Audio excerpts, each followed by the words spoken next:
वेगळ्या चर्चेला उधाण आलंय, उत्सुकता आहे, अनेक जण त्याचे साक्षीदार होण्यासाठी सज्ज झालेत. मात्र यात काही राजकीय मंडळी आहे जी वेगवेगळे विधानं करतायत, एकमेकावरती आरोप प्रत्यारोप होत आहेत. तुम्ही याच्यावर कसं बघता? नाही, राजकीय मंडळी म्हणजे तुम्ही जर स्पेसिफिक प्रश्न विचारलं तर मी स्पेसिफिक उत्तर देईल. जितेंद्र आव्हाडांच्याबद्दल विचारतो. असे हे बघा, आव्हाडांनी म्हणजे कशा अवस्थेत ते बोलले आणि कशा अवस्थेत त्यांनी माघार घेतली ती अवस्था त्यांची बघावं लागेल.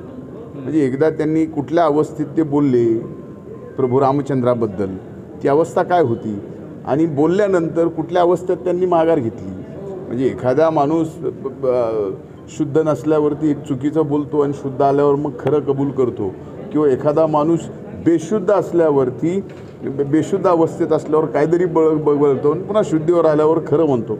हेच कन्फ्युजिंग आहे.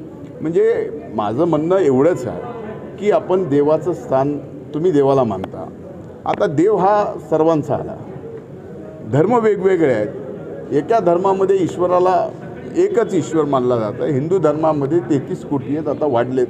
यामध्ये प्रभू रामचंद्राच्या बाबतीमध्ये संबंध देशाच्या हिंदू मनामध्ये एक आगळं वेगळं स्थान आहे. त्या प्रत्येकाचं भावना दुखवणं एवढंच एक काम असेल, आणि फक्त आपल्या मतदारसंघातल्या ठराविक मतदारांना अशा बाबतीमधले भावना असंख्य देशातल्या प्रभू रामचंद्राच्या बाबतीत चुकीचं बोलून आता ते साक्षीदार होते का? कोण काय खात होतं त्यावेळेस, त्यांचे आजोबा तरी काय जेवत होते, हे त्याची साक्षीदार ते आहेत का? मी सुद्धा नाही आहे. त्यामुळं कुणी काय खावं कुणी काय नाही खावं, ह्या सगळ्या गोष्टी फक्त स्वतःला कुठल्या अवस्थेत ते बोलले ती अवस्था तपासायला पाहिजे, त्यांच्या सहकार्यांना विचारायला पाहिजे.